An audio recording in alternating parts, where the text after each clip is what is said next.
I am Preeti Kumari and इस साल civil services परीक्षा में आई qualified and I've gotten rank 242.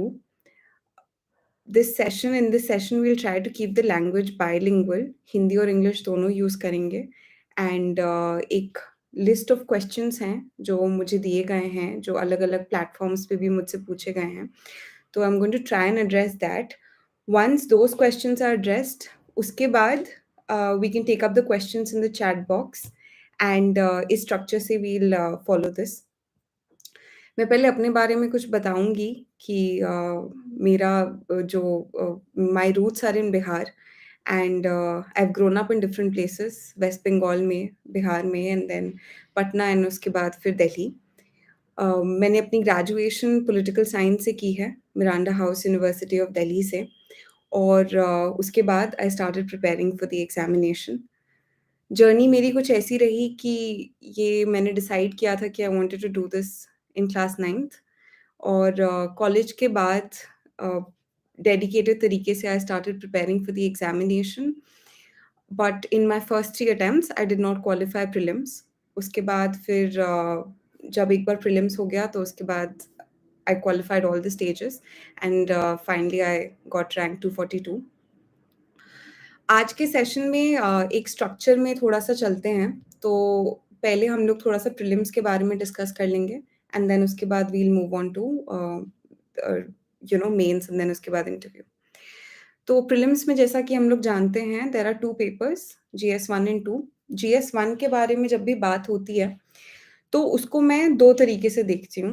एक कि आपको पढ़ना कैसे है उसको एंड उसकी बेसिक बुक्स क्या हैं और उसके लिए आपका अप्रोच क्या होना चाहिए और दूसरा ये कि एग्ज़ाम रूम सिमुलेशन कैसा होना चाहिए and both of these pillars are extremely important और दोनों को बैलेंस करके चलने पे ही प्रीलिम्स क्वालिफाई होता है. फॉर एग्ज़ाम्पल मैंने अपने जर्नी में मैंने देखा कि जो पहले 3 अटेम्प्ट्स थे, स्पेशली मेरा सेकंड एंड थर्ड अटेम्प्ट, उसमें आई फेल्ट कि क्योंकि एग्ज़ाम रूम सिमुलेशन मिसिंग था, वो एग्ज़ाम रूम प्रेशर में हाउ टू अप्रोच थिंग्स उसमें थोड़ी कमियाँ थी. I think that was a major reason for not qualifying the examination. तो when it comes to prepare कैसे करें, प्रीलिम्स की सारी किताबों को पढ़ें कैसे और सारी चीज़ें करें कैसे, तो प्रीलिम्स का अप्रोच ये है कि कंसेप्चुअल क्लैरिटी होना बहुत ज़रूरी है. आप चीज़ों की कहानी को समझिए. मतलब I come from a humanities background, तो मेरे लिए हमेशा बहुत ज़रूरी होता था कि चीज़ें हो कैसे रही हैं, अगर मैं उसको समझ जाऊँगी, तो किसी भी तरह का क्वेश्चन आएगा, I will be able to address it, right? तो वो एक चीज़ करने की मैंने हमेशा कोशिश की. फॉर एग्ज़ाम्पल जैसे मॉडर्न हिस्ट्री हम सब लोग पढ़ते हैं, पर मैंने देखा कि प्री 1857 एरा की जो हिस्ट्री है, उसमें थोड़ी-सी उसमें लूप होल्स थे, उसमें थोड़ा हेजिटेंस था उस फ़ेज़ को समझने में. तो फिर उसके लिए व्हाट आई डिड इज़ कि जो बिपिन चंद्रा की बुक आती है, जो एनसीईआरटी भी है और उसका एक आई थिंक ओरिएंट का एक पब्लिकेशन आता है, जो रेड कलर का कवर होता है. तो उसमें से मैंने प्री 1857 वाले चैप्टर्स पढ़ लिए ताकि मेरी स्टोरी बहुत क्लियर हो. तो उसके बाद after that you go back to your spectrum, तो then it's easy to understand and once you have understood things, then solving the UPSC level questions will become very easy. क्योंकि आप questions जब देखेंगे तो every year the sense of randomness, the sense of arbitrariness is increasing, जिसकी वजह से चीज़ें बहुत डिफ़िकल्ट लगती हैं. जबकि वो है नहीं. All that it's demanding is that sense of conceptual clarity.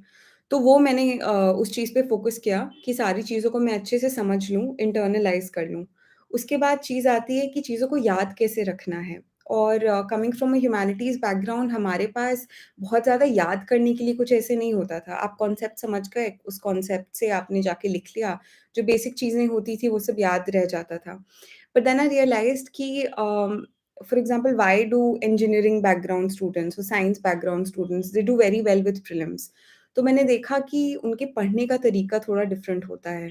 वो कुछ ऐसे निमोनिक्स बना लेंगे, वो अलग-अलग चीज़ों से मेमोरी से कनेक्ट कर देंगे चीज़ों को और they will try to remember things like that. तो मैंने भी वो सारी चीज़ें की. I focused a lot on trying to remember everything that I am reading, something that was missing in the other attempts where I was not qualifying prelims, especially my first and second attempt. तो it's not just important to understand things, but it's also important to make a very conscious effort to remember things. और उसको याद करने के कई सारे तरीके होते हैं।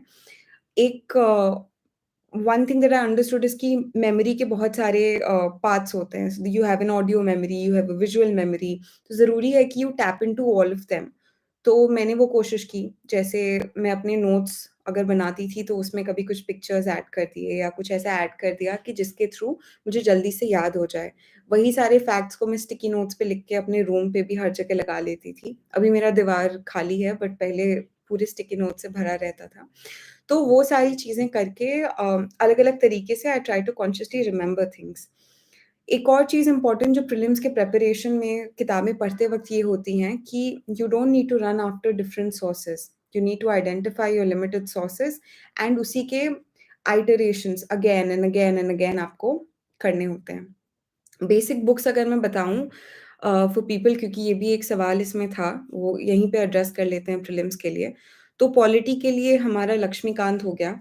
हिस्ट्री के लिए मैंने जो देखा, क्योंकि जो मेरा 3rd अटेम्प्ट था उसमें भी जीएस 1 में I just missed it by less then a mark. So I felt उस साल भी मिडीवल के क्वेश्चन्स बहुत आए थे और हिस्ट्री के क्वेश्चन्स थोड़े रैंडम से लगे थे लोगों को। बट उस अटेम्प्ट में भी और उसके बाद वाले अटेम्प्ट में भी, जिसमें I got very high marks in prelims, उन दोनों अटेम्प्ट में I could do very well with history through the Tamil Nadu का नया वाला जो किताब आया है। वो थोड़ा कलरफुल सा भी है, बहुत सिंपल है और उसको पढ़ लेने से उस पूरी स्पेशली एंशिएंट मिडीवल की स्टोरी बहुत ही ज़्यादा क्लियर हो जाती है, चीज़ें याद भी रहती हैं और उसके रिविजन्स आप बहुत बार कर सकते हो। तो आई वुड सजेस्ट तमिलनाडु की जो नई वाली किताबें हैं, तमिलनाडु पब्लिकेशन की, तमिलनाडु स्टेट की जो किताबें हैं, उस पे you can focus for history. Modern के लिए फॉर प्री 1857 एरा मैंने बिपिन चंद्रा की जो एनसीईआरटी है, उससे वो चैप्टर्स पढ़ लिए थे and other than that I stuck to spectrum and I did multiple iterations of spectrum and I also made my own notes और मैं नोट्स ऐसे बनाती थी कि वो प्रीलिम्स और मेंस दोनों के लिए काम आ जाएँ। Geography के लिए I basically followed all the NCERTs, especially focusing on class 11th and 12th NCERTs.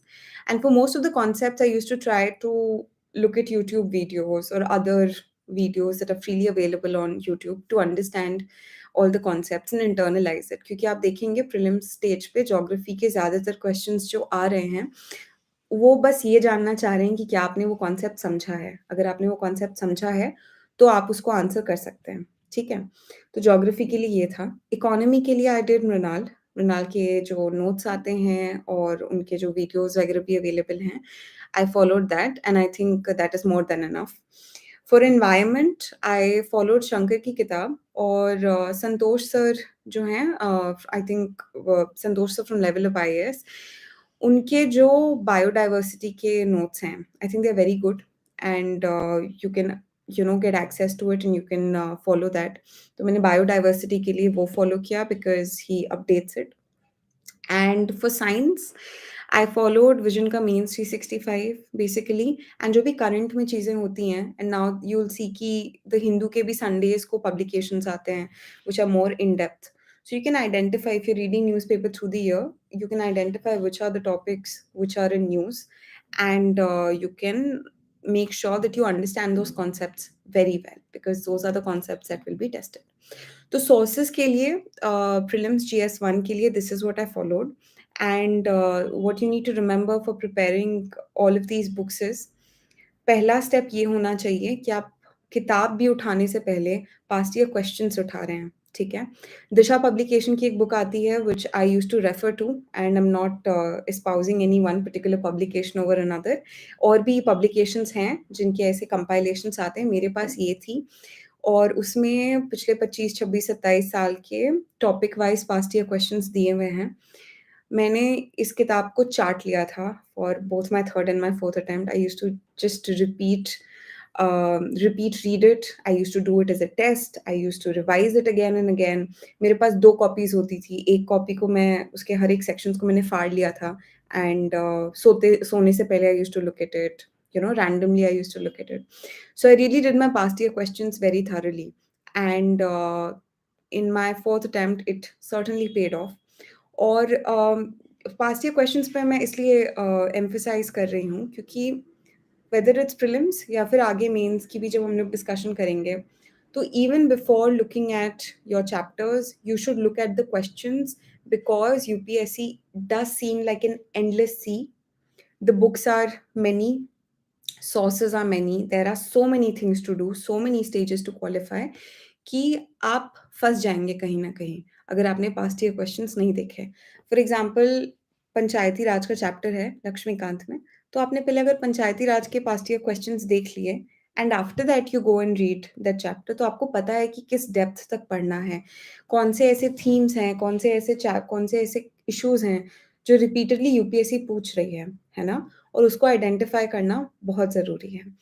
तो पास्ट ईयर क्वेश्चंस कर लिया, किताबें पढ़ ली, किताबों को बार-बार रिवाइज़ कर लिया, टेस्ट्स दे दिए, ठीक है? अब जो एक सेकंड पिलर होता है प्रीलिम्स के प्रिपरेशन का, which is exam room simulation, this is something that I really emphasised on in my fourth attempt and this is what made a difference in my case.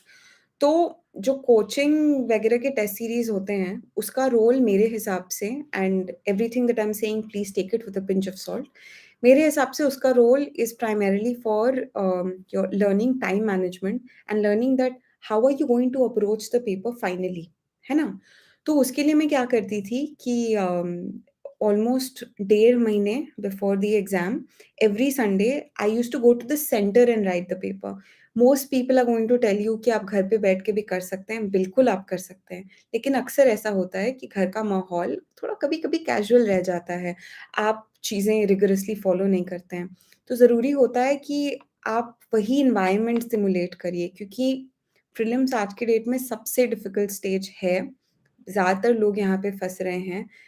4 से 5 लाख लोग लिखते हैं, 10-11 हज़ार लोग क्वालीफाई करते हैं, and some of the most deserving people are not qualifying it, and it's just tragic, it's absolutely tragic.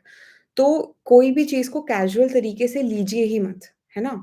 तो इसीलिए ज़रूरी है, एंड मैंने ये चीज़ 3 बार फ़ेल करके बिल्कुल समझ लिया था कि कहीं पे भी कुछ भी चीज़ कैजुअल तरीके से नहीं लेना है। तो मैं सेंटर पे जाके लिखती थी टेस्ट, ओएमआर फिल करती थी properly, and I did that thing very रिगorously।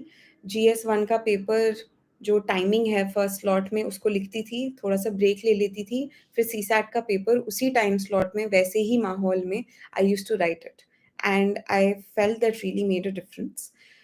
एक चीज़ और जो मैंने बदली, वो ये थी the number of questions I used to attempt, है ना? तो वो बहुत सारे लोगों का अलग-अलग एक स्वीट स्पॉट होता है। थर्ड अटेम्प्ट की जब मैं प्रिपरेशन कर रही थी, तो मेरा एक दोस्त है Siddharth, he used to I used to see कि वो हमेशा 100 क्वेश्चंस अटेम्प्ट करता है और उसके मार्क्स हमेशा 120 के आस-पास आया करते थे। तो और मैं ठहरी somebody who was struggling with prelims, तो मुझे बहुत वो लगता था कि I also should try it. तो मैं करती थी कोशिश, थर्ड अटेम्प्ट के टाइम में भी I used to try this, लेकिन फाइनल पेपर जब मैं गई देने, तो मैंने 84-85 क्वेश्चंस ही किए, and finally I saw that I missed it by 1 mark. तो फोर्थ अटेम्प्ट के जितने भी मैंने मॉक्स दिए एंड जो फाइनल पेपर दिया, मेरा अप्रोच यही था कि मुझे 99 टू 100 क्वेश्चंस करने हैं, एंड आई डिड इट। तो बहुत शॉकिंग लगता है बहुत सारे लोगों को, बिकॉज़ फोर्थ जो पेपर था 2021 का, it was very difficult and everything seemed very arbitrary. लेकिन prelims is not just a test of knowledge, and it's just a brutal fact. तो वो जो एक खेल है, उसको खेल की तरह खेलना ही पड़ेगा, और आपको ऑफेंसिव पे रहना ही पड़ेगा, है ना? एग्ज़ाम को आप ऑफेंसिव पे रहने देंगे, तो फिर आपकी बजेगी बैंड, वो आपको होने नहीं देना है ना? तो ये चीज़ मुझे समझ में आई कि this time I am going to be on an offensive, and आने दो जो पेपर आता है, आने दो जो क्वेश्चन आता है, I will attempt the number of questions I used to attempt in my mocks. So I used to attempt 100 questions, I went to the final exam and I attempted 99 questions. बात बस इतनी सी थी कि मेरे अंदर confidence था कि मैंने जितने भी मॉक्स दिए, जितने भी पेपर्स दिए, पास्ट ईयर पेपर्स दिए, उन सब में जब भी मैं इस रेंज में अटेम्प्ट कर रही थी, I was always getting 120 plus, ठीक है? तो इसीलिए आई हैड दैट कॉन्फिडेंस। तो what you need to do is कि आप भी अपने एग्ज़ाम रूम का फाइनल डे का एक अप्रोच आइडेंटिफाई करके फॉलो करेंगे। wherein you will see कि कौन से how many number of questions you're getting somewhere around say 105 or more. You know, don't target. अभी अगर आप पिछले कुछ साल के कट ऑफ देखेंगे तो it's under 100. So let's assume कि अगर पेपर बहुत रेडिकली नहीं चेंज होता है तो it is going to be somewhere around that. But don't target the cut offs. Target something above 10-15 marks, वरना आप वहीं पे जाके फंस जाएंगे. क्योंकि अक्सर कुछ क्वेश्चंस के सॉल्यूशंस डिफर करते हैं यूपीएससी के आंसर की में. तो इसीलिए कोशिश करिए कि 105, 110 इन उसके ऊपर आपके मॉक्स वगैरह में भी. और एक्चुअली मॉक्स से ज़्यादा आपके पास्ट ईयर्स में आपके ऐसे मार्क्स आ रहे हैं. तो पिछले साल 10th अक्टूबर को प्रीलिम्स था और 3rd अक्टूबर जो एक संडे पहले था, उस दिन मैंने क्या किया था कि आई टूक अ पास्ट ईयर पेपर. मैंने एक ऐसा साल आइडेंटिफ़ाई किया जो मैंने अटेम्प्ट नहीं किया है, क्योंकि my attempt started from 2018 and which was not very familiar with me. तो मैंने देखा कि 2017 का पेपर थोड़ा-सा वैसा था. तो आई टूक अप 2017 का paper. I went to the centre and मैंने उस पेपर को वैसे ही दिया जैसे मुझे फाइनल पेपर देना था. तो जितने भी आपके टेक्निक्स होते हैं एलिमिनेशन के, आपके कुछ रैंडम इंट्यूशंस के, आपके 2 ऑप्शंस को हटा दीजिए और कुछ स्वैप करके ऑप्शंस एंड कीवर्ड्स एसोसिएट करके, जितने भी ऐसे तरीके होते हैं which is a matter for a different discussion on another day. वो सारी चीज़ें मैंने अप्लाई की एंड मैंने देखा कि आई एम गेटिंग 120 प्लस. तो that give me a lot of confidence कि आज 3rd अक्टूबर है, 10th अक्टूबर को मैं जाऊँगी सेंटर पे, मैं यही चीज़ें दोहराऊँगी and I will qualify it. तो मैंने वही चीज़ें की एंड इट वर्क्ड, राइट? तो पेपर 1 के लिए यही था. एग्ज़ाम रूम सिमुलेशन पे थोड़ा-सा फ़ोकस करना ज़रूरी है, सिर्फ़ पढ़ना ज़रूरी नहीं है. तो बहुत सारी चीज़ें इसमें इतनी रैंडम होती जा रही हैं कि you will need to be on an offensive, and your biggest strength is going to be your past year questions, because those are repeated, and your conceptual clarity and the confidence कि आपने जो चीज़ें की हैं अभी तक, वही चीज़ें आपको फाइनल पेपर में भी हेल्प करेंगी. अब आते हैं सीसैट पे, तो जो सेकंड पेपर है. सीसैट के लिए because I have also failed CSAT paper in my third attempt. तो थर्ड अटेम्प्ट में पहला paper GS one I failed it by less than 1 mark and I failed CSAT as well. और CSAT में fail होने से ज़्यादा पेनफुल कुछ है नहीं. तो let's try and avoid this situation for us. तो इसके लिए अप्रोच मेरा ये था, which I think is something that really works, is comprehension की पहले बात करते हैं. कॉम्प्रिहेंशन में आपको बहुत ही सिंपल चीज़ करनी है. आप पिछले साल जैसे अभी 2021 के सारे आंसर कीज़ आ चुके हैं. आप 2021 का क्वेश्चन पेपर उठाएँगे, कॉम्प्रिहेंशन पढ़ेंगे और जो यूपीएससी की आंसर की है, उससे आप मिला लीजिए, मार्क कर लीजिए, ठीक है? जो भी आपके सही ऑप्शंस यूपीएससी बता रही है. And again and again and again, just go and read those options. Read those options again and again of different years and keep doing it. इससे क्या होगा कि you will understand which are the options that UPSC is going with. ठीक है? Comprehension by itself is no rocket science to comprehend, to but उसका जो UPSC क्या किस मापदंड पे उसको चूज़ कर रही है, वो समझना ज़रूरी है, ठीक है? उसके कुछ कीवर्ड्स भी मैंने आइडेंटिफ़ाई किए हुए हैं. जैसे तरीका ये है कि सबसे पहली चीज़, एक्सट्रीम स्टेटमेंट्स जैसे आप जीएस-1 में हटा देते हैं, वैसे ही आप सीसैट के कॉम्प्रिहेंशन में भी हटा दीजिए. एक्सट्रीम स्टेटमेंट्स हटाने के बाद अक्सर 2 ऑप्शन में आप फँस जाते हैं. उन 2 ऑप्शंस में से आप उन ऑप्शंस को चूज़ करिए which are wider, which are more generic and which are solution oriented and positive, ठीक है? तो इन ऑप्शंस के तरफ you should lean and this more और लेस ऑलवेज़ वर्क्स. तो ये चीज़ आपको ध्यान रखनी है उस समय. और दूसरी चीज़, जब आप वो ऑप्शंस जो यूपी पास्ट ईयर पेपर्स में आप उसको रिपीटेडली देखते रहेंगे, पढ़ते रहेंगे, तो आपका इंट्यूशन इतना स्ट्रॉन्ग हो जाएगा ना कि आपके ज़्यादातर ऑप्शन सही होंगे, ठीक है? बाकी कॉम्प्रिहेंशन में ये चीज़ याद रखना ज़रूरी है कि 100% एक्यूरेसी हो नहीं सकती है. So worst case scenario 50-50, best case scenario 60-40, 70-30. 70 सही होने चाहिए, 60 सही होने चाहिए. That should be your target for your CSAT का कॉम्प्रिहेंशन, ठीक है? इसके अलावा कुछ ज़्यादा ख़ास करने की ज़रूरत है नहीं. अब आते हैं जो दूसरा उसका पार्ट है मैथ्स एंड रीज़निंग। तो मैथ्स एंड रीज़निंग को पहले करना है। मेरा अप्रोच ये होता था कि उसको पहले कर लीजिए क्योंकि उसमें एक्यूरेसी बेटर होगी। और इसमें भी अब जैसे अगर आप इस साल का पेपर देखेंगे, इस साल का paper a, it was very random and मतलब ऐसे-ऐसे क्वेश्चन थे वो समझ में भी नहीं आ रहे थे। उस टाइप की लेवल पे यूपीएससी अब जा रही है एंड इट डज़न्ट मैटर कि आपका बैकग्राउंड क्या है, you know you are a humanities student, आपने सीसैट की कोई कोर्स की है, नहीं की है, आप आईआईटी से हैं, आपने साइंस और मैथ्स जीवन भर पढ़ा है, आपने जीमैट क्वालिफ़ाई किया है, आपने कुछ भी किया हो, यूपीएससी के सीसैट का लेवल कुछ डिफरेंट बन रहा है, उसके लिए एक अप्रोच होना ज़रूरी है। जो लोग अभी इस प्रोसेस में नहीं आए हैं, उनको लगता है 66.6 मार्क्स लाना is very easy. Let me tell you it's not, it is difficult but there is a way to do it. तो मेरा फंडा ये है कि जो लो लाइंग फ्रूट्स है ना, रीज़निंग और मैथ वाले सेक्शन में, पहले उसको टारगेट करना है और उसमें प्रिपरेशन इतने अच्छे से कर लेनी है कि वहाँ पे गड़बड़ आपसे ना हो, ठीक है? तो I will just mention those sections. So you have syllogisms, set theory के क्वेश्चन्स होते हैं, डेटा सफिशिएंसी के क्वेश्चन्स होते हैं, ब्लड रिलेशंस के क्वेश्चन्स होते हैं, सीटिंग अरेंजमेंट्स के क्वेश्चन्स होते हैं, profit and loss and direction based questions. तो ये जो 6-7 टॉपिक्स हैं जिस पे साल दर साल क्वेश्चन्स आ ही रहे हैं, इस पे कोशिश करिए कि आपका कुछ गलत ना हो, ठीक है? तो अगर ये सारे क्वेश्चन सही हो जाएँगे और कॉम्प्रिहेंशन में भी मेजॉरिटी ऑफ द क्वेश्चन्स और कॉम्प्रिहेंशन में सारे क्वेश्चन्स अटेम्प्ट करने हैं। तो वहाँ पे भी अगर सारे हो जाएँगे, तो there are very high chances that you will qualify prelims and I am saying this, ये बहुत ही रुडिमेंटरी अप्रोच है from somebody who comes from a humanities background जो मैथ्स पूरा भूल गई थी। और मैंने 3rd अटेम्प्ट के बाद I did CSAT classes also, तो मैंने वो क्लासेस भी किए और जो स्टैंडर्ड चीज़ें होती हैं वो सब कुछ करने के बाद मेरे हिसाब से ये बेसिक चीज़ें हैं जो आप कर लीजिए तो सीसैट निकल सकता है, मच अबव 66.6 से निकल सकता है, ठीक है? तो ये हो गई प्रीलिम्स की बातें। Then we have the essay paper, right? तो एसे के लिए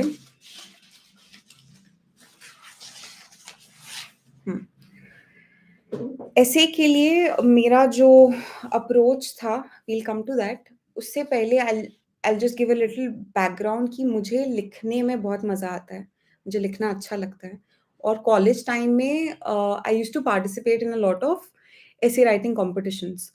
तो how to write lucidly and simply वो चीज़ पे काम आप पहले से भी करके रख सकते हैं, specially for those people who are in college और जिन्होंने बिल्कुल शुरू किया है अभी प्रिपरेशन। तो प्रैक्टिस से आप अपनी writing skills generally you can keep good. But the thing is कि यूपीएससी के एसे के जो का जो डिमांड है, इट्स वेरी डिफरेंट, राइट? सो उसके लिए what I did was, GS का नॉलेज तो है ही है, उसमें जो भी आप पढ़ रहे हैं, जो भी आपके फैक्ट्स हैं, डेटा है, वो सब कुछ बिल्कुल है। Other than that, I identified the themes which were being asked in essay. अब तो फिलोसॉफिकल हो गया है खैर, पिछले साल भी फिलोसॉफिकल था, इस साल भी फिलोसॉफिकल है। But those themes, they form the backbone of what you'll write in a philosophical essay as well. तो जो ऐसे थीम्स हैं, for example poverty, inequality, democracy, environment, education, science and tech, है ना? वॉर, तो इन सारी चीज़ों पे मैंने एवरनोट पे एक-एक नोट बना लिया था और जब भी मैं रोज़ न्यूज़पेपर पढूँ या किताबें पढूँ, तो कुछ भी ऐसे बहुत रेलेवेंट लगे किसी भी ऐसे थीम में, कुछ ऐसी बहुत अच्छी-सी कोई अच्छा-सा पैराग्राफ पढ़ा, कोई बहुत बढ़िया-सी आइडिया को मैंने देखा, कोई मूवी देखी व्हिच आई कैन रिलेट, कोई ऐसा गाना सुना which I can relate, novels, जो भी ऐसे नॉन फिक्शन बुक्स आ रही हैं, ये सारी चीज़ें जो भी ऐसी आती थी, I just used to keep adding on to it. So over the years those notes became a very rich collection of content that I could write for my final essay. उसमें से बहुत कुछ यूज़ कर सकते हैं, बहुत कुछ नहीं कर सकते हैं। I will share all of these notes on my Telegram channel. तो you can also join that channel and आप सर्च कर सकते हैं टेलीग्राम पे, I think Preeti Kumari AIR242 search करने पे वो चैनल आ जाएगा। तो I am going to share those notes as well. तो ये नोट्स एक तरह से वैल्यू एडिशन मेरा बन गया था for my essay and but unfortunately क्योंकि मैं प्रीलिम्स क्वालिफाई करती नहीं थी और एसे राइटिंग की बहुत ज़्यादा प्रैक्टिस मैंने की नहीं थी, तो the first essay that I wrote was after qualifying prelims in my fourth attempt and I wrote a number of essays for practice. तो वो प्रैक्टिस से चीज़ें अच्छे से बैठ गई। हाईएस्ट इस साल 150 गया था, I got 134, so I think there were good scores. तो एक स्ट्रक्चर मैंने बनाया था अपने लिए and I think this formula can be a standardised thing that can work for anybody. तो मैं शुरुआत करती थी किसी एनेक्डोट से या फिर किसी पोएम से, मोस्टली एनेक्डोट्स। फाइनल पेपर में जो मेरा सेकंड एसे था, उसमें मैंने एक छोटी-सी पोएम मैंने वहीं पे लिख ली थी 4-5 लाइन की और फिर एक एनेक्डोट भी लिख दिया था, तो मैंने दोनों चीज़ें करती थी। But generally I would begin with an anecdote और उसके बाद मैं क्या करती थी that after the anecdote so I just shift a little bit कि पहली चीज़ जो मैं करती थी ना, और ये कभी लोग इस बारे में डिस्कशन नहीं करते हैं, इसीलिए I think I want to mention this first is कि 12-13 पेजेज़ होते हैं उसमें। तो मैं पहले ऐसे पेज फ्लिप करके मेंटली मैं देख लेती थी कि कौन से पेज पे मुझे क्या करना है। So the final page is left for your final conclusion जो आप देते हैं। उसके पहले के 2 pages for like your general way forward. उसके बीच के पेजेज़ फॉर योर बॉडी और शुरू के जो 3 पेजेज़ 2.5 3 पेज होता था, that used to be for your pre body, your introduction and other things, है ना? तो now we'll come back to the structure. So anecdote बता दिया। उसके बाद क्या होता था कि I used to link that anecdote to the topic, है ना? और यहाँ पे मैं अपनी थोड़ी पर्सनलाइज़्ड जो मेरी अंडरस्टैंडिंग थी उस एसे के टॉपिक की, बिल्कुल सिंपल वर्ड्स में बट अच्छे से कीवर्ड्स यूज़ करके I used to write about that. And I think that always differentiated my essay because it gave it a nice personal touch. उसके बाद मेरी कोशिश होती थी कि कोई भी ऐसी ऑल्सो बिकॉज़ मेरा ऑप्शनल पॉलिटिकल साइंस है, तो और एथिक्स में भी हम लोग पढ़ते हैं सारे पॉलिटिकल फिलोसोफर्स को, इतने सारे थिंकर्स को। तो उसमें से कोई भी अगर आइडिया ऐसा है, जो मैं रिलेट कर सकूँ, तो मैं बिल्कुल साधारण शब्दों में एक छोटे से पैराग्राफ में उसको कनेक्ट कर देती थी। फॉर एग्ज़ाम्पल अगर वॉर की बात हो या कुछ ऐसी चीज़ हो, तो हॉब्स का कोई आइडिया डाल दिए, है ना? कि life being short, brutal, brutish and short and nasty. तो थोड़ा-सा that used to increase the depth of what I was writing, है ना? तो ऐसे छोटे-छोटे आइडियाज़ या गांधी जी की कोई आइडिया डाल दिया या फिर प्लेटो का कोई सिंपल सा आइडिया डाल दिया। अब जैसे पिछले साल का जो एसे का पहला टॉपिक था जो मैंने किया था, real is rational, rational is real. Hegel का कहा हुआ है ये कोट। बट उसको मैंने प्लेटो के एक कॉन्सेप्ट से थोड़ा-सा करके कनेक्ट करके बहुत सिंपल शब्दों में जो उनका एलेगरी ऑफ केव्स है, मैंने उससे थोड़ा-सा कनेक्ट करके एक सिंपल सा पैराग्राफ डाल दिया। तो आप ये चीज़ें कर सकते हैं। द ओनली क्लॉज़ इज़ उसको कॉम्प्लिकेट नहीं करना, जार्गन्स नहीं डालने, सिंपल वर्ड्स में। So anecdote, then I used to link it to the topic of my essay. I used to try and add something about little bit about philosophy. उसके बाद जो उसका मैं एक छोटे से पैराग्राफ में बता देती थी what we are going to do in the essay and then I used to move to the body. Body में 3-4 फ्रेमवर्क्स होते हैं, वही 3-4 फ्रेमवर्क्स मैं फ़ॉलो करती थी। Sometimes you can combine 2 frameworks. For example एक होता है टेम्पोरल, टाइम वाइज़ आप चलेंगे। दूसरा होता है आपका सोशल जो स्टैंडर्ड है, social, political, economic, cultural, legal, institutional, historical, those things. उसके बाद एक और फ्रेमवर्क होता है, इंस्टीट्यूशन वाइज़ आप जा सकते हैं। executive, legislature, judiciary, media, fourth branch institutions. So these kind of things, fifth branch institutions, I'm sorry. So ये वाला अप्रोच भी आप एक ले सकते हैं to fulfil the demands of your body and उसके बाद 2 पेज में 2 sides of the page I used to use for sort of a way forward या फिर कुछ थोड़ा-सा चैलेंज बता के फिर आप एक फॉरवर्ड लुकिंग चीज़ें बताएँगे कि how to improve that situation so you can do that. और जो एक फाइनल पेज होता है, जो लास्ट पेज, उसमें जो एक बहुत ही कोई ब्रॉड सिविलाइज़ेशनल आइडिया हो which you can add, that is what you must do, है ना? मतलब बिल्कुल ह्यूमैनिटी की एक्जिस्टेंस के बारे में जो सबसे बड़े-बड़े फिलोसॉफिकल क्वेश्चन्स हैं, आइडियाज़ हैं, उसके बारे में यू कैन ऐड थिंग्स। तो और ये सारे जो स्पेशली ये जो शुरू का पार्ट है, लास्ट का पार्ट है, उसके लिए मैं बहुत सारे ऐसे स्टोरीज़, पोएम्स ये सारी चीज़ें रेडी करके रखती थी। तो जैसे एक सेकंड जो ऐसे मैंने लिखा था which was on there are better practices to best practices. तो उसमें जे.आर.आर. टॉलकिन का एक छोटा-सा पोएम है। अ, सो मुझे वो उस समय याद था, अभी तो मुझे याद नहीं आ रहे उसके लाइन्स बट वो मुझे याद था और मैंने वो 4-5 लाइन्स में उसी के साथ कंक्लूड किया। Otherwise I also used to rely a lot on bhakti sense. Art and culture मैं कोशिश करती थी कि कंक्लूजन में कल्चर से मैं क्या ला सकूँ, उपनिषद से क्या ला सकूँ, भक्ति सेन से क्या ला सकूँ, कबीर के आइडियाज़, रविदास के आइडिया, सोयराबाई के आइडियाज़, तो ये सारी चीज़ें मैं करती थी। So this was about the essay का थिंग।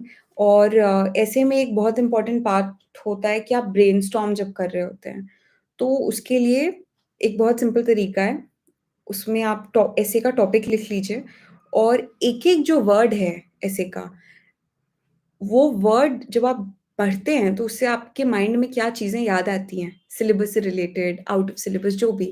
तो जो छोटे-छोटे वर्ड्स हैं, उसको आप उसी कीवर्ड के नीचे लिख सकते हैं एंड उसके बाद once you have done that, तो you have something which is very personal. जो मैंने कहा कि मैं एक पैराग्राफ अपनी पर्सनल अंडरस्टैंडिंग के ऊपर लिखती थी, तो वो मैं उसी से डिराइव करती थी। And I think given how much all of us are studying for this examination, वो जो पर्सनल कुछ एक लिखेंगे ना, वो स्टैंड आउट करेगा और वो अच्छा ही होगा। तो please try and do that. और once I have written these keywords and everything, तो फिर मैं क्या करती थी, तब मैं जो जितने भी आइडियाज़ हैं, जो भी एनेक्डोट्स हैं, ट्रांज़िशन स्टेटमेंट्स हैं, वो भी मैं रेडी करके रखती थी कि बॉडी से बॉडी में जो भी चीज़ें लिखी मैंने, उसके बाद चैलेंजेस पे जाना है, तो क्या एक ट्रांज़िशन स्टेटमेंट हो सकता है। गांधी जी के कुछ भजन हैं जो उनको बहुत पसंद थे, जैसे वैष्णव जन ते तेने कहिए या फिर उठ जाग मुसाफिर, भोर भई। तो ये सब मैं लिख लेती थी, मतलब मेरे नोट्स में था, तो मैं वो याद करके रखती थी कि वो उसी समय जब ब्रेनस्टॉर्म कर रही हूँ, तो नीचे वहाँ पे लिख दिया and then I used to make sure that it's a part of my essay. तो ऐसे के लिए ऐसे ही ब्रेनस्टॉर्म करना है, आइडियाज़ को एक जगह लाना है, उसको स्ट्रक्चर करना है और फिर जो फाइनल ऐसे आप लिखेंगे, उसका भी एक स्ट्रक्चर होना चाहिए व्हिच आई डिस्कस्ड। एंड मैं अपने ब्लॉग में I am going to again क्योंकि इस फॉर्मेट के लिमिटेशंस हैं, तो एक रिटन फॉर्मेट में भी I will share all of this and I think this can really help you. After this we will move to how to approaching mains. Mains की तैयारी कैसे करें? तो अगेन अब मेंस का सिलेबस इतना बड़ा है, उसके हर एक सब्जेक्ट्स के एक माइक्रो अप्रोच हो सकते हैं which I have discussed in my blog.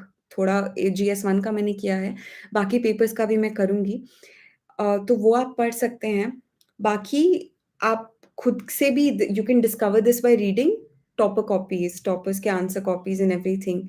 और आप देखेंगे कि कुछ स्टैंडर्ड चीज़ें हैं, पॉलिटी के क्वेश्चन्स हैं तो constitutional articles, judgments, those things become important. World history का कोई क्वेश्चन है, तो आप डेट डाल दीजिए, कुछ इवेंट्स डाल दीजिए, कंक्लूजन में connected to India, Indian history अगर कुछ ऐसे कनेक्ट हो सकता है, तो आप ऐसे कर दीजिए। मॉडर्न हिस्ट्री है तो उसको पोस्ट इंडिपेंडेंट हिस्ट्री के साथ कनेक्ट कर दीजिए, है ना? और बाकी माइक्रो अप्रोच में हम लोग अभी नहीं जाएँगे। एक वाइड तरीके से देखते हैं कि कैसे मेंस जीएस 1, 2, 3, 4 को हम लोग अप्रोच कर सकते हैं। तो एक and I will say with a lot of confidence that this is a fail proof formula for doing your GS कि सबसे पहली चीज़ है सिलेबस सामने होना चाहिए, सिलेबस के प्रिंटआउट्स निकालिए, सिलेबस रेडी है सामने। दूसरी चीज़ है पास्ट ईयर क्वेश्चन्स निकालिए, ठीक है? आई थिंक ला एक्सीलेंस का एक कंपाइलेशन आता है जो ऑनलाइन अवेलेबल है और मेरे पास एक विशाल पब्लिकेशंस की एक मार्केट में बुक आती है जिसमें मेंस के पास्ट ईयर क्वेश्चन्स हैं। स्पेशली आई थिंक जो फॉर्मेट चेंज हुआ 2013-14 के बाद, उसके बाद के क्वेश्चन्स पे फ़ोकस करिएगा, लेकिन उसके पहले भी क्वेश्चन्स देखिएगा to identify what are the important themes that are being repeated, ठीक है? तो पहली चीज़ ये है कि जैसे अगर जीएस 1 से हमने उठाया एक टॉपिक सेक्युलरिज़्म, है ना? तो सेक्युलरिज़्म आपने अपनी नोटबुक में नोट्स बना रहे हैं या फिर एवरनोट पे नोट्स बना जहाँ भी नोट्स बना रहे हैं, वहाँ पे लिख लिया secularism. Then the first step has to be that you go and see what are the past year questions being asked from that topic and you write down those past year questions, ठीक है? और मैं क्या करती थी and I really recommend it कि जो UPSC वाली शीट्स होती हैं, उसपे मैं वो क्वेश्चन लिख लिया मैंने। 3-4 क्वेश्चन है, रिपीटेड क्वेश्चन को रिपीट मत करिए, जो रिपीट नहीं हो रहे हैं, उन क्वेश्चन्स को क्वेश्चन लिख लिया, वो खाली पेज साइड में रख दिया, ठीक है? नेक्स्ट स्टेप, नोट्स होने चाहिए। किसी और के नोट्स से पढ़ रहे हैं, मार्केट से कोई नोट्स लिया या अपने नोट्स बना रहे हैं, जो भी नोट्स हैं। So we were talking about mains के जितने मेंस के जो नोट्स, हाँ, तो हमने पास्ट ईयर क्वेश्चंस आइडेंटिफाई कर लिया, हमने लिख लिया, हमने एक शीट पे साइड में रख लिया। देन नोट्स होने चाहिए और नोट्स क्यों होने चाहिए पता है? क्योंकि जब आप जीएस का पेपर लिखेंगे, जीएस 1, 2, 3, 4 वो जो सैटरडे और संडे होगा, जब सुबह 3 घंटे और शाम को 3 घंटे लिखेंगे आप और अगले दिन फिर आपको सुबह उठ के लिखना है, तो फिज़िकली मतलब आपकी बॉडी जवाब देने लगती है, आपका माइंड जवाब देने लगता है, ना आपको नींद आती है, ना आप ठीक से पढ़ पाते हैं।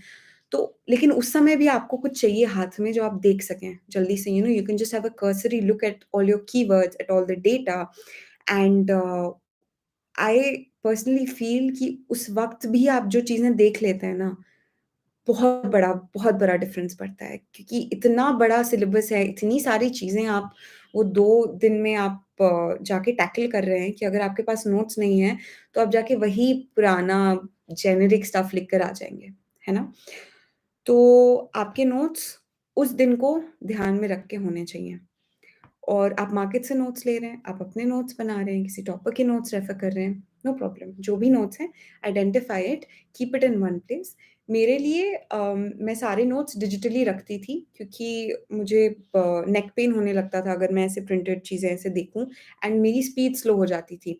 तो लैपटॉप पे या फ़ोन पे भी, आईपैड पे जिस भी चीज़ पे आपको पढ़ना है, तो मैं सामने रहता था, तो मैं जल्दी से ऐसे स्क्रॉल करके नीचे कर लिया एंड बस एक बार कर्सरी लुक डाल दिया। तो मैं अपने सारे नोट्स को डिजिटाइज़ करके रखती थी। आपके लिए जो भी वर्क करता है उसको आइडेंटिफ़ाई करिए and make sure that you have your notes. Notes कैसे होने चाहिए? आपने जो पास्ट ईयर क्वेश्चन्स देखे हैं, उन पास्ट ईयर क्वेश्चन्स के जो डिमांड्स हैं, उसको फुलफ़िल कर लेने चाहिए। At least that is your basic minimum, ठीक है? उसके बाद फिर करंट अफ़ेयर्स पे आएँगे। लेकिन जो पास्ट ईयर क्वेश्चन्स हैं, उसके डिमांड्स फुलफ़िल करने चाहिए। एक अच्छा इंट्रोडक्शन होना चाहिए, बॉडी में अच्छे आर्ग्यूमेंट्स होने चाहिए, अच्छे एग्ज़ाम्पल्स होने चाहिए, कंक्लूज़न बढ़िया होना चाहिए, फॉरवर्ड लुकिंग हो, कोई बढ़िया-सा फ्रेज़ ऐड हो सके, कोई बढ़िया-सा मॉडल ऐड हो सके। कोई डायग्राम ऐड हो सके, कुछ मैप आ सके, क्या वैल्यू एडिशन कर सकते हैं, वो सारी चीज़ें आप अपने नोट्स में देखिए एंड बहुत ज़्यादा करने की ज़रूरत नहीं है, लेकिन यही बेसिक करने में निकल जाएँगे आपके साल। तो आप बस यही बेसिक करने की कोशिश करिए और नोट्स बनाइए, ठीक है? तो ये कर लिया। अब इसके बाद क्या करना है कि वो जो शीट्स हैं, जिस पे आपने वो क्वेश्चन्स लिखे हैं पास्ट ईयर्स, उसको मैं तो 2-2 बार कर लेती थी। एक बार ऐसे ही वो शीट्स लिए और आराम से without your timer just try and answer those questions, ठीक है? फिर अगले दिन एंड दिस इज़ समथिंग जो एक क्वेश्चन ये भी है कि रिविज़न कैसे करें? तो रिविज़न का सबसे बढ़िया फ़ॉर्मूला यही है कि अगले दिन सुबह उठते ही first thing in the morning पानी पीजिए, बैठ जाइए टेबल पे and just try and write those answers and do it in a timed format. तो वो इतना बढ़िया किक स्टार्ट भी हो जाता है। लोग पूछते हैं कि मोटिवेट कैसे करके रखना है? Motivation is overrated. Nobody can stay motivated. You just need to, you know, create an ecosystem for yourself where you keep coming back to your table and chair and you enjoy doing what you're doing. Okay? So you sit in the morning next day and you write those answers with your timer on, and that becomes your revision also answer writing की practice भी हो गई और secularism का topic उठाया था ना, secularism का टॉपिक हो गया, ठीक है? अब इसके बाद एक और स्टेप है, तो जैसे जो भी टेस्ट सीरीज़ आप फ़ॉलो करेंगे मेंस के लिए, उनका एक प्लान होता है। तो सेक्शनल के जो जो भी प्लान है, उसी प्लान के हिसाब से आपने पढ़ लिया या आप पढ़ लीजिए और वन्स यू हैव डन, अब जैसे अगर अक्सर क्या होता है कि सोसाइटी, वल्नरेबल सेक्शंस, जीएस 2 के ये सारे सेक्शंस को क्लब कर देते हैं किसी एक टेस्ट में। तो जब ये सारा सेक्शन हो जाए और ये सारा जो मैंने अभी 3 स्टेप्स बताए, वो सारे स्टेप्स आपने कर लिए, फिर आप एक दिन जाइए, इंस्टीट्यूट पे जाइए अपने और टेस्ट लिख कर आइए। And once you have done that, then that topic is ready for you, ठीक है? बस इतनी सी ही चीज़ करनी है और आपके मार्क्स आएँगे, ठीक है? जो फीडबैक मिलता है, उस फीडबैक पे काम करिए and just do that for all your GS papers, and this is what is going to differentiate you, क्योंकि पास्ट ईयर से ही थीम्स रिपीट हो रहे हैं। मैं जब अपने थर्ड अटेम्प्ट के बाद भी नोट्स अपने बना रही थी, फॉर एग्जांपल GS2 पॉलिटी के लिए, मेंस के लिए, तो मैं बस गई, मैंने पास्ट ईयर्स देखे सारे, आई आइडेंटिफाइड ऑल द थीम्स, मैंने उन सब पे नोट्स बना लिए, एंड बिलीव मी ऐसा कोई क्वेश्चन है ही नहीं उसके बाद कि फिर जो आप उस नॉलेज से नहीं एड्रेस कर सकते हैं, ठीक है? इस साल का भी जो पेपर आया था उसमें भी कितने सारे क्वेश्चंस थे।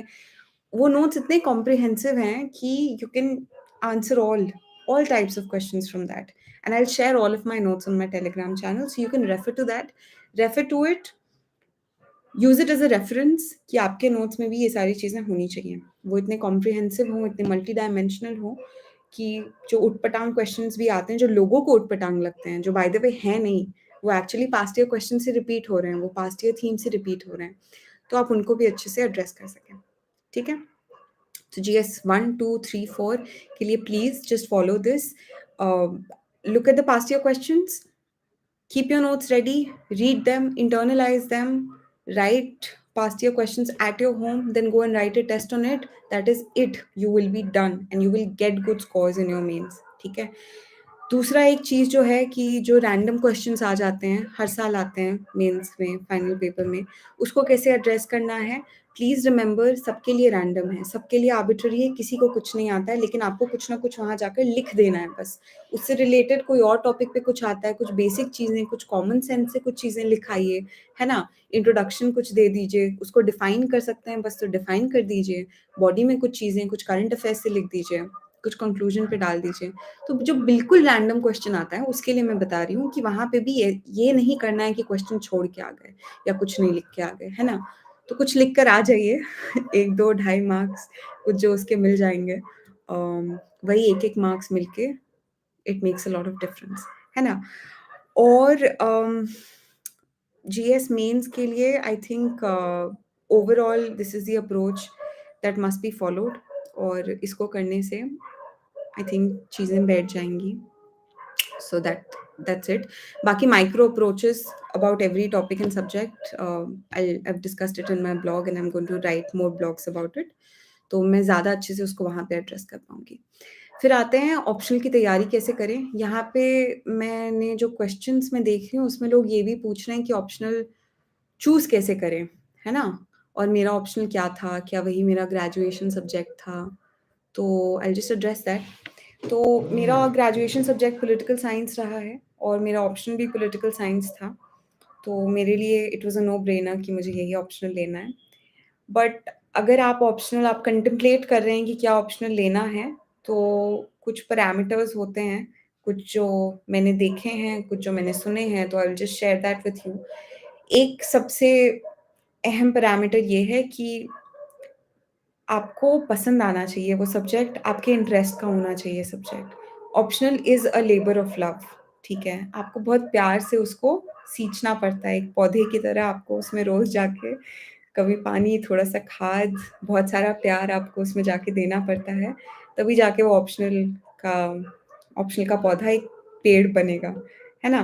तो ये चीज़ ध्यान में रख के कि आपको कितना ज़्यादा टाइम उस ऑप्शनल के साथ स्पेंड करना है, please choose an optional which is of your interest. Look at the syllabus, look at the past year questions and then decide what you want to follow.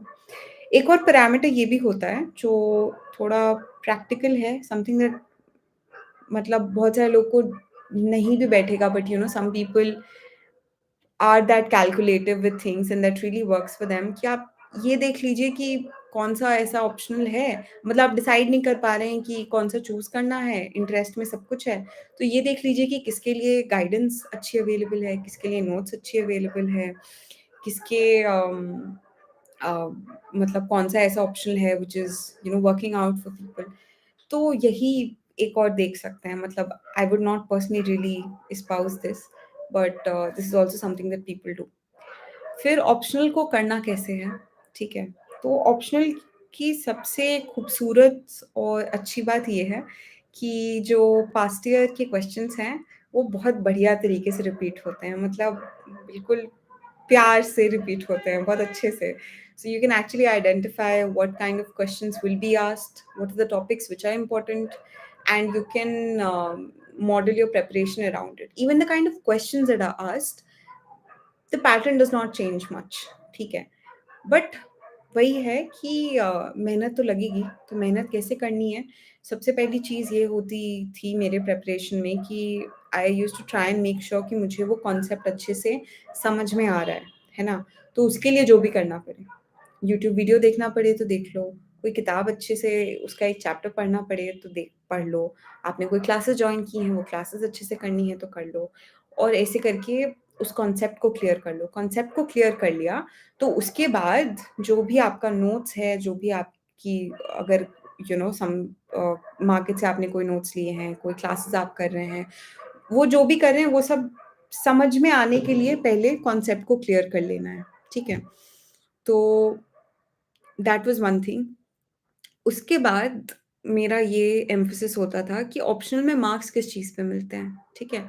Optional में marks इस चीज़ पे मिलते हैं कि आप एनालाइज़ कर पा रहे हैं अच्छे से आंसर्स, आपने स्कॉलर्स को कोट किया है, आप किताबों को कोट कर रहे हैं। डोंट ओवरडू इट, सिर्फ़ स्कॉलर्स को कोट करने से और किताबों को कोट करने से मार्क्स नहीं मिलते हैं, लेकिन उनकी अहमियत ज़रूर है। Because how else are you going to differentiate your optional के आंसर्स फ्रॉम योर जीएस के answers? So I used to make sure that my notes are enriched with those things and like I emphasized for GS notes होने चाहिए, तो notes एक जगह पे रहते थे इसके भी। और एक और जो मैंने बहुत कंसिस्टेंटली एक चीज़ जो की थी वो ये थी कि मैंने ऑलमोस्ट हर टॉपिक के पास्ट ईयर क्वेश्चंस मैंने लिखे थे बैठ के, अटेम्प्ट किए थे। मैं इंस्टीट्यूट के टेस्ट सीरीज़ नहीं दे पाई थी, मैंने एनरोल किया था बट पिछले साल I just could not manage to do it. But मैंने पास्ट ईयर क्वेश्चंस किए थे and I felt that kept me in good form. लेकिन what I will recommend is कि even if you are not you are doing your past years fine, लेकिन कुछ full lengths please लिखाइएगा institutes में या घर पे जैसे भी आप ऑनलाइन करें जो भी, टाइम्ड तरीके से, क्योंकि वहाँ पे टाइमिंग ना गड़बड़ हो जाए। मैं फ़ास्ट लिखती हूँ, मैंने मैनेज कर लिया किसी तरह, God's grace I tried it worked. लेकिन ऐसा हो सकता था क्योंकि मैंने टाइम टेस्ट नहीं दिए हैं तो कुछ गड़बड़ हो जाता। थैंकफुली नहीं हुआ। लेकिन make sure that you are doing some time tests, right? तो ऑप्शनल के लिए बस यही चीज़ें हैं कि conceptual clarity, notes should be enriched, and lastly, write past year questions and write tests which are timed, full length, proper, है ना? तो ये रहा। फिर इंटरव्यू और पर्सनैलिटी टेस्ट की तैयारी कैसे करें? इंटरव्यू और पर्सनैलिटी टेस्ट की तैयारी में आपको बेसिक चीज़ ये समझनी है कि it's not merely a test of everything that you know, ठीक है? तो ऐसा नहीं है कि आपको सब कुछ जानना है under the sun. It's just that you have to present yourself in a formal way and जो भी क्वेश्चंस पूछे जा रहे हैं, उसके आपको सिंपल तरीके से जितनी भी चीज़ें आपको आती हैं, उसके आंसर करने हैं। बहुत ही प्यार से कंड्यूसिव तरीके से अंदर इंटरव्यू लिया जाता है। मेरा इंटरव्यू पहले दिन था, बहुत ही अनएक्सपेक्टेड था मेरे लिए। पहली बार इंटरव्यू भी दिया और पहले दिन था और मेरे दिमाग में हमेशा ये चलता था कि मुझे तो पहले दिन दे नहीं सकते, तो जो गैप मिला था मेंस के बाद उससे मैंने बहुत इंटेंसिवली प्रिपेयर किया नहीं। तो ये गलती नहीं करिए, ये चीज़ हमेशा अज़्यूम करके रखिए कि आपको बिल्कुल शुरू में भी इंटरव्यू का डेट आपका लग सकता है। तो just try and prepare for things. Thankfully थोड़ी-सी चीज़ें मैं करती रहती थी। I used to discuss things with my friends and ये सब कुछ। बाकी प्रिपरेशन के लिए what you need to do basically is कि आपका जो डिटेल्ड एप्लीकेशन फॉर्म है, उसमें से ही क्वेश्चन्स मोर और लेस पूछे जाएँगे एंड करंट अफेयर्स से। तो करंट अफेयर्स में आप न्यूज़पेपर पढ़िए, डिस्कशन सुनिए, पॉडकास्ट सुनिए। जैसे इंडियन एक्सप्रेस के एक पॉडकास्ट आता है three things which is very nice, अच्छे से एनालाइज़ करते हैं चीज़ों को। सनसद टीवी पे कितने सारे डिस्कशंस आते हैं, तो वो सारे डिस्कशन सुनिए। That will give you an edge and an understanding of things कि एक्चुअली चीज़ें चल कैसे रही हैं, है ना? वो चीज़ समझना बहुत ज़रूरी है। तो पर्सनैलिटी टेस्ट में ये डिस्कशंस सारी चीज़ें करना, करंट अफेयर्स को ऐसे फ़ॉलो करना। डिटेल्ड एप्लीकेशन फॉर्म में जो आपका ऑप्शनल है, वो लिखा रहेगा, तो अपनी ऑप्शनल की चीज़ों को रिवाइज़ करिए, लेकिन this time from a distance, not in that depth, but from a distance. And जो पुरानी ट्रांसक्रिप्ट्स होती है, जो पिछले साल जो लोग गए इंटरव्यू देने, उन ट्रांसक्रिप्ट्स वो पब्लिकली अवेलेबल हैं, टेलीग्राम चैनल्स पे अवेलेबल हैं, तो have a look at them. ठीक है? और जो कीवर्ड्स आपके डैफ में है, फॉर एग्ज़ाम्पल अगर मेरे डैफ में पॉलिटिकल साइंस है, तो उस ट्रांसक्रिप्ट में you can just run a search political science, PSIR। तो जो क्वेश्चंस आ रहे हैं उसको थोड़ा देखिए कि किस टाइप के क्वेश्चंस आ रहे हैं, try and keep an answer ready for it. Something that has been recommended is also कि आप क्वेश्चंस को लिस्ट आउट करके उसके आंसर्स टाइप आउट कर लीजिए या कॉपी पेन से कॉपी में लिख लीजिए, and then you going to talk about आपके जो आंसर्स होंगे वो फिर स्टैंडर्डाइज हो जाएंगे। आप हर बार उस आंसर को चेंज नहीं करेंगे और उसी चीज़ को आप बार-बार पढ़ते रहेंगे। तो डैफ से आपने ऑप्शनल को ऐसे कर लिया, आपने होम स्टेट के बारे में चीज़ों को जानना, समझना, basic facts, data, that becomes important. आपकी जो हॉबीज़ हैं, अचीवमेंट्स हैं, उन चीज़ों पे थोड़ा-सा बैकग्राउंड स्टडी करना, उसमें से जो चीज़ें स्टैंड आउट करती हैं, उन चीज़ों पे थोड़ा-सा प्रिपरेशन करना, वो सब कुछ ज़रूरी हो जाता है। तो these are the things. Preparation के टाइम में I think personally what is very important is कि जो एक पीयर ग्रुप ऐसा फॉर्म हो जाए जिसके साथ आप ब्रेनस्टॉर्म कर सकें चीज़ों को, क्या क्वेश्चंस बन रहे हैं ये सब, तो वो बहुत हेल्प करता है। वो करने का टाइम मेरे पास कम मिला मुझे और that was a missing link, लेकिन but I think this is something that really works out for people. So this is something that you should try and do, or you can make your granular notes for the expected kind of questions that are being asked. And finally जो भी मॉक्स आप देते हैं या जब आप final उसमें भी जाते हैं, तो just be confident of yourself कि आपने जो किया है, आप जो हैं, ठीक है? अगर आप एक ऑनेस्ट सिंसियर पर्सन हैं, तो आप वो हैं, nobody can change that, nobody can take that away from you. So just be honest and confident about it, and I think that's how interviews to be approached.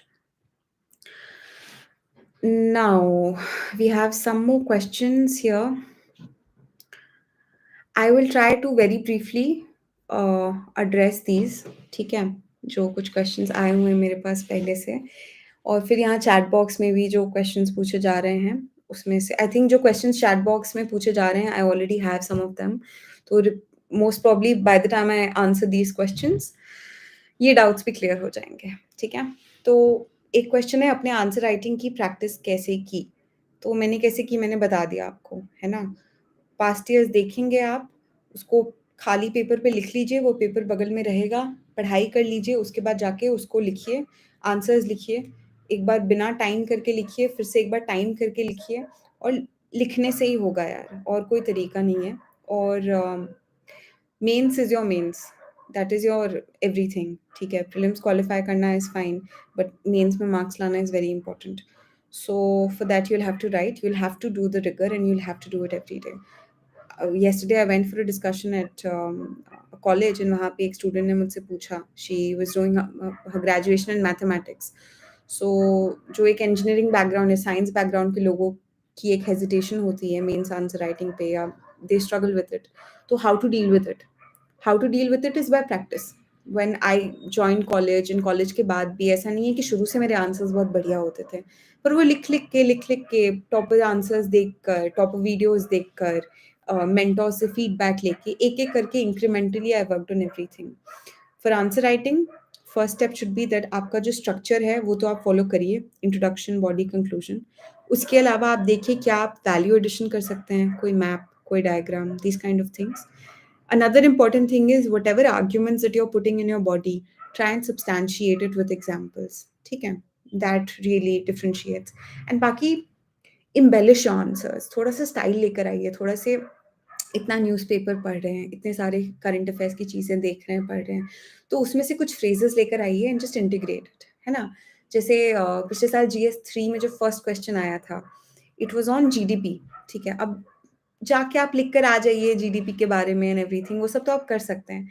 लेकिन जो उसका conclusion था, उसमें मैंने Esther Duflo and Abhijit Banerjee की जो ideas हैं, उसके बारे में लिखा, and that we need to look beyond GDP, we need to look beyond GDP as an indicator. So as somebody who wants to go into the field of public policy, and as somebody who we all aspire to be, which is civil servants, थोड़ा सा एक level ऊपर सोचना है और उस सोच को अपने आंसर्स में रिफ्लेक्ट करवाना है ना? With by using these phrases and these ideas, ठीक है? देन यूपीएससी में प्रीवियस ईयर क्वेश्चंस कितने इंपॉर्टेंट हैं? यूपीएससी में प्रीवियस ईयर क्वेश्चन सबसे इंपॉर्टेंट है। इससे इंपॉर्टेंट कुछ और नहीं है। Your PYQs are your map, your PYQs are your guide, your PYQs are your mentors, it's everything. ठीक है? यूपीएससी में प्रीवियस ईयर पेपर्स को एनालाइज कैसे करें? अम, मेरा थोड़ा कभी-कभी गड़बड़ हो जाता है। एनीवे, सो पीवाईक्यूज़ को एनालाइज़ करने का तरीका यही है कि उसको बार-बार पढ़ते रहना है। और आई रिमेंबर जब मैं कॉलेज में थी, तो 2016 में, और उससे पहले भी मैं देखती थी, बट 2016 के टाइम से ना, जब भी अब जैसे एसए का पेपर चल रहा है, तो मुझे पता है कि एसए का पेपर हुआ है, 12-1 बजे तक कोई ना कोई इंस्टीट्यूट पेपर डाल देगी, तो मुझे नींद नहीं आती थी। मतलब मैं दिन में कुछ और कर नहीं पाती थी। I just used to wait कि वो पेपर अपलोड हो जाएगा, तो I will have a look at it. तो उसको देखते-देखते रहने से, और तब मैं अपने आप को बस यही कहती थी कि एक दिन मुझे इस पेपर के लायक बनना है। मुझे इतनी चीज़ें आनी चाहिए कि I can address and answer these questions. फिर ऐसे ही टॉपर वीडियोज़ देखती रहती थी, और टॉपर आंसर कॉपीज़ देखती रहती थी। टीना डाबी मैम के मैंने कितने आंसर कॉपीज़ देखे हैं। और उससे पहले क्या कहते हैं, अतहर सर के मैंने कितने सारे वीडियोज़ देखे हैं। सो और उन उन लोगों की कही बताई हुई बातें जो उस समय मैंने सुनी थी, वो मुझे अभी तक, मतलब पेपर्स जब मैंने लिखे, तब भी मुझे याद रहती थी। तो यही सारी चीज़ें एनालाइज़ करने का तरीका यही है कि इस एग्ज़ाम के बारे में और जानते समझते रहिए, उसको बार-बार देखते रहिए, क्या-क्या रिपीट हो रहा है उसको देखिए, and then you will be able to decode it, है ना? यूपीएससी में कोचिंग कितनी इम्पोर्टेंट है? 2017 के टॉपर हैं अनुदीप दुर्रे शेट्टी सर, मुझे उनकी एनालॉजी एक बहुत पसंद है। तो वो कहते हैं कि जैसे एक एथलीट है जिसका कोई थोड़ा एक नेचुरल एप्टीट्यूड होता है स्पोर्ट्स में, लेकिन अगर उस एथलीट को एक प्रोफेशनल कोच मिल जाए, तो that obviously helps, right? That obviously improves that person's strengths, that that person's ability to achieve more things. तो पीवी सिंधु को गोपी चंद मिले, that's why she could become PV Sindhu, right? So I'm not trying to undermine the problems with the coaching industry, but all I'm trying to say is कि you can identify good places जहाँ से you can do some classes अगर आपको ज़रूरत लगे तो, जिस भी चीज़ में आपको ज़रूरत लगे, and I think that does help। कोई अब जैसे मुझे इकोनॉमिक्स और ज्योग्राफी, है ना, थोड़े टेक्निकल सब्जेक्ट्स हैं, तो उसके उनके कुछ कॉन्सेप्ट्स को समझने में, इंटरनलाइज़ करने में दिक्कत होती थी। कुछ ऐसे टीचर्स मिले जिन्होंने बिल्कुल सिम्प्लीफाई कर दिया, और तब मुझे लगा कि वाह यार! मतलब मैं कब से इन चीज़ों के लिए स्ट्रगल कर रही थी, and somebody just comes and simplifies it. So it does help. इतनी सारी चीज़ें करने को है। अगर कोई हेल्प आपको किसी भी सब्जेक्ट में लगती है, किसी भी स्टेज पे लगती है, take that help. Then UPSC में एनसीईआरटी कितनी इम्पोर्टेंट है? NCERTs are just important for your basic understanding of things. जो लोग आपको कहते हैं कि एनसीईआरटी पढ़ के आप एग्ज़ामिनेशन क्वालिफ़ाई कर लेंगे, झूठ कहते हैं, ऐसा नहीं है।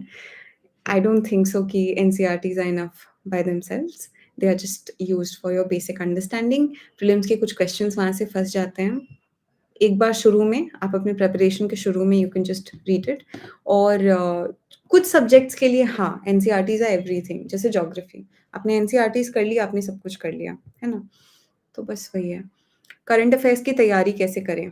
करंट अफेयर्स के लिए आप रोज़ न्यूज़पेपर पढ़ेंगे, और मंथली मैगज़ीन्स अगर आप कर सकते हैं तो आप कर लीजिए, नहीं तो ईयर एंड कंपाइलेशंस कर लीजिए।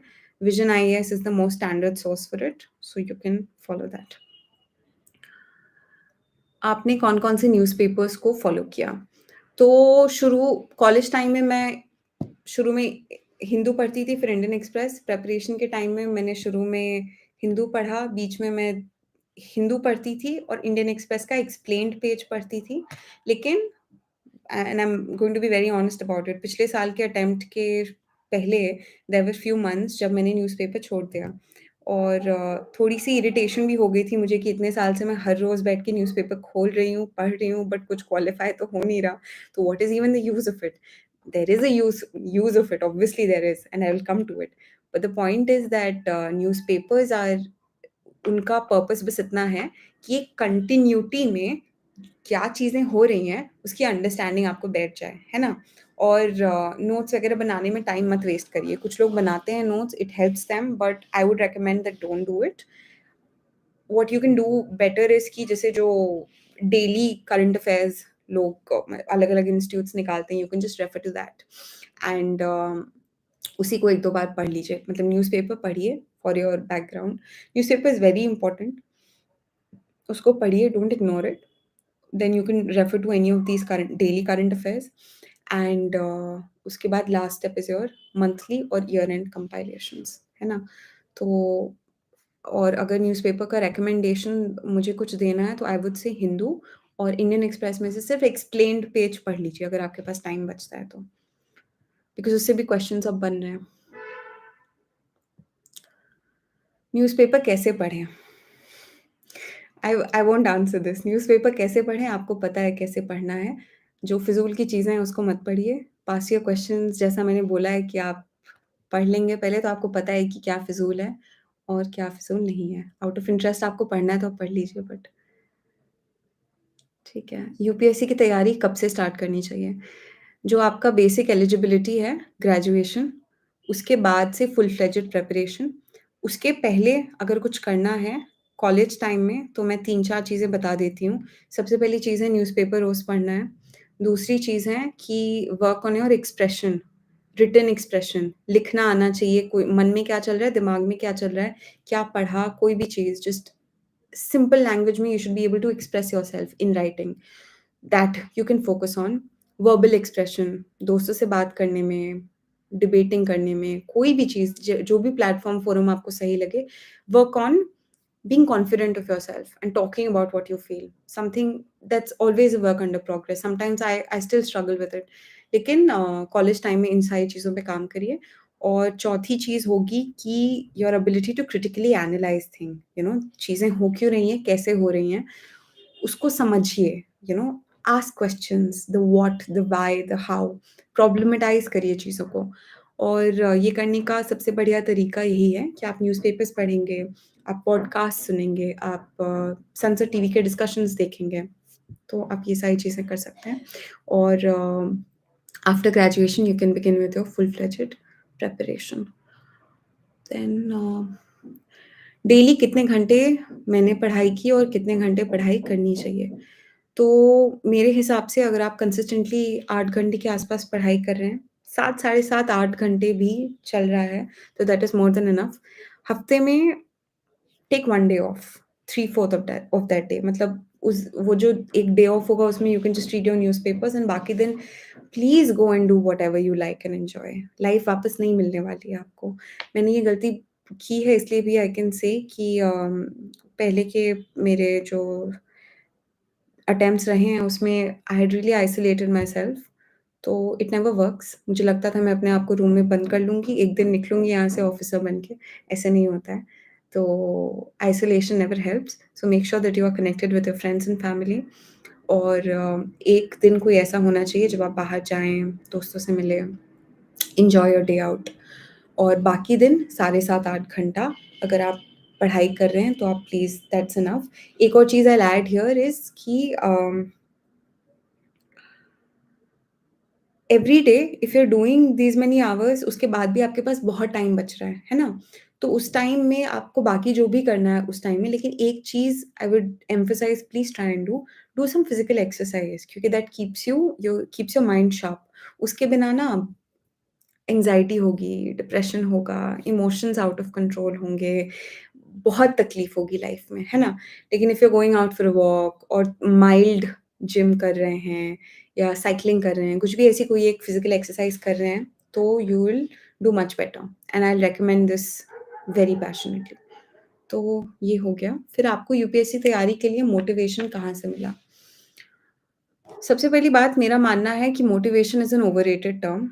ऐसी मतलब आई थिंक मैं सबसे ज़्यादा मोटिवेटेड इस एग्ज़ाम के लिए तब थी, जब मैंने इसकी प्रिपरेशन शुरू नहीं की थी, which is during my college time and before that बहुत हाई रहता था मेरा मोटिवेशन। But once you start preparing for it then you realise कि nothing works. Nothing works except you sitting on your table, on your chair and table every single day and doing the work. So instead of focusing on motivation, focus on creating an ecosystem. ठीक है? Before in ये ecosystem वाला point I will emphasise is कि please be clear of why you are doing this examination, ठीक है? बहुत ज़रूरी बात है, मतलब अपनी लाइफ़ मत बर्बाद करिए। अपनी लाइफ़ की सबसे ये एक जो सबसे इम्पोर्टेंट एक बहुत बढ़िया बढ़िया कुछ साल हैं, उसको मत वेस्ट करिए अगर आपको ये चाहिए नहीं तो, ठीक है? तो प्लीज़ इस एग्ज़ाम को समझिए, इस प्रोफ़ेशन को समझिए, इस एग्ज़ाम के थ्रू आप कौन-कौन से सर्विसेज़ आपको मिल सकती हैं, क्या आपको वो सब इंटरेस्ट कर रही हैं? क्या आपको वो काम इंटरेस्ट करेगा, है ना? या do you think you will be more happier in a corporate setup? At the end of the day, it is a job, ठीक है? It's a good job, but and it's a job which makes a lot of difference in people's lives, but at a personal level, it's also a job, and you can do a lot of good things in other professions also. इस examination में failure rate इतना high है और इतने सारे साल आप इसमें लगाएँगे, it's only worth it if you really want it, ठीक है? अगर नहीं भी चीज़ें वर्कआउट करी ना, तो लास्ट में आप ये तो बोल सकते हैं कि मुझे ये चाहिए था, मैंने बहुत शिद्दत से मैंने कोशिश की, नहीं हुआ, कुछ बेहतर होगा, है ना? कुछ बेहतर लिखा हुआ होगा। लेकिन अगर आप अपने जीवन के ये बहुमूल्य साल इसमें लगा रहे हैं, तो please be very clear of your why, and if your why is clear, then you will figure out the how, and the how is by creating a good ecosystem. अभी हमने बात की कि कितने घंटे पढ़ना है, उसके बाद ये जो इकोसिस्टम है, उसमें कुछ चीज़ें मैं बता देती हूँ कि टाइम टेबल पे भी एक क्वेश्चन है इसके बाद कि टाइम टेबल कैसे बनाएँ, कैसे करना है? तो it's all very related, so that's why I am saying कि don't focus on motivation, focus on creating an ecosystem. If you're a morning person, do the most difficult things early in the morning, ठीक है? Eat the frog first. ये एक idea है कि जो सबसे मुश्किल चीज़ें हैं, जो आप most probably you will ignore it, please do it first. उसको कर लिया. ऑप्शनल डिफिकल्ट लगता है, ऑप्शनल पहले पढ़ लिया, है ना? और जैसे अपने बॉडी क्लॉक के हिसाब से चलिए. जैसे-जैसे शाम को एनर्जी कम होती जा रही है, तो do those things which you enjoy doing in the preparation, things which are not so difficult, which are not so heavy to do. For example, current affairs, you can keep it towards the evening and these kind of things. तो और time table में breaks दीजिए अपने आप को। एक lunch break हो सकता है 1 डेढ़ घंटे का। शुरू के टाइम में जैसे सुबह कुछ पढ़ लिया या कोई टेस्ट दे दिए जो मैंने पास्ट ईयर क्वेश्चंस का बोला, वो आपने कर लिया। प्रीलिम्स के टेस्ट दे दिए, तो सुबह के 3-4 hours you use it like this. Lunch time ले लिया, उसके बाद शाम को again 2-3 hours you do some serious study. उसके बाद आप करंट अफेयर्स कर लीजिए। कोई डिस्कशन सुनना है, डिस्कशन सुन लीजिए। And this is how you can make your time table. और इसमें ये तो डेली हो गया, और जो वीकली एंड मंथली स्ट्रक्चर होगा, उसमें one more recommendation I have is that integrate your tests. Tests are very important for feedback, for knowing where you might be going wrong, what you can do better, for feeling good about the process. ठीक है? वरना लगता है कि अंधेरे रास्ते में बस चले जा रहे हैं, तो वो करना नहीं है हम लोगों को। सो दैट थिंग, ठीक है? तो इसी तरह से you can don't focus on motivation, just focus on why you want this. If you really want this, if you really want to do it, तो फिर लग जाइए, कर लीजिए। इकोसिस्टम बनाइए, make it easy for you to do it, cut down on your distractions. There was there was a phase during my preparation जब मैंने phone का सिम फेंक दिया था कहीं पे, मैंने फ़ोन फेंक दिया था। पिछले साल थोड़ी ज़्यादा समझदारी से मैंने काम किया था, तो मैं फ़ोन को अपने किचन में रख देती थी पूरे दिन। शाम को जाके मैं किचन से ले आती थी। And this is how I made it easy. Distractions कम रहेंगे लाइफ़ में, तो you can focus more on your studies. तो ये सारे क्वेश्चंस हो गए हमारे, time table and everything, motivation सब कुछ हो गया। यूपीएससी की तैयारी के लिए सोशल मीडिया का यूज़ कैसे करें? यूपीएससी की तैयारी के लिए सोशल मीडिया की ज़रूरत नहीं है, लेकिन सोशल मीडिया पे कभी-कभी मोटिवेशन मिलता है। टॉपर्स के इंस्टाग्राम प्रोफाइल्स देखते हैं तो फ़ील होता है कि हमें भी यहाँ जाना है, तो उस तरह से भी काम करता है। Most of the years I was of social media. एक प्रॉक्सी अकाउंट से मैं ऐसे रैंडमली ऐसे देख लेती थी टॉपर्स के ऐसे profiles, and I used to feel कि यहाँ जाना है, ऐसे करना है। ऐसे ही था। लेकिन 4th अटेम्प्ट वाले टाइम में मैंने I used to use Instagram just to sort of stay connected with my friends, जो मेरे क्लोज़ ग्रुप ऑफ फ्रेंड्स थे, उन लोग से कनेक्टेड रहने के लिए। And I was also on WhatsApp, I was using it to stay in touch with family and friends. But it was only in my later attempt, after I'd done a lot of that grueling, isolating work. तो try and stay away from it, especially in मतलब college के just बाद, और शुरू-शुरू में ना बहुत दिक्कत होती है। सबके लाइफ में अच्छा-अच्छा हो रहा होता है, अपनी लाइफ की बैंड बजी होती है, तो थोड़ा-सा दूर रहना is better, good for your mental health. But when you feel, you can use it. I know friends who have used it throughout and they're doing well. So it also depends on person to person, but minimal use. UPSC के लिए कोई ऐसा काम नहीं है इसका। UPSC की तैयारी ऑनलाइन करनी चाहिए, ऑफलाइन, डिपेंड्स ऑन यू, ठीक है? और जैसे मुझे अब पर्सनली पिछले अटेम्प्ट में ऐसे लगा कि जैसे जो लेक्चर्स वगैरह करने हैं ना, तो वो ऑनलाइन मेरे लिए अच्छा लगता है मुझे कि पॉज़ कर लिया, I take a break, then I come back, I can retain things better. लेकिन जब टेस्ट लिखने की बात है, तो वो घर पे it's not a good idea, it's better to go and do it offline. So hybrid things also work and your own things, आपका अपना तरीका। यूपीएससी की तैयारी के लिए दिल्ली जाना ज़रूरी है? नहीं, बिल्कुल नहीं। और मैं दिल्ली में ही रही हूँ, मेरी फैमिली यहीं रहती है, been in Delhi since school, Delhi is my home. But except for the phases, जो एक फेज़ था when I was doing classes at one of the institutes, and जब मैं टेस्ट लिखती थी, उसके अलावा तो मैं ओआरएन वगैरह बैठली गई हूँ। तो ऐसा नहीं है कि दिल्ली जाने से ही होता है, ठीक है? आप कहीं से भी कर सकते हैं। अगर आपको फ़ील होता है, आपको कभी-कभी लोगों को लगता है लेफ्ट आउट लगता है, तो आप आकर देखिए कि कैसा यहाँ पे एनवायरनमेंट है, क्या चीज़ें आपको आपके प्रिपरेशन में ज़रूरी है।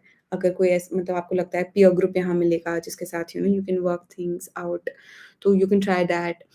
और बाकी कंटेंट ऑनलाइन अवेलेबल है।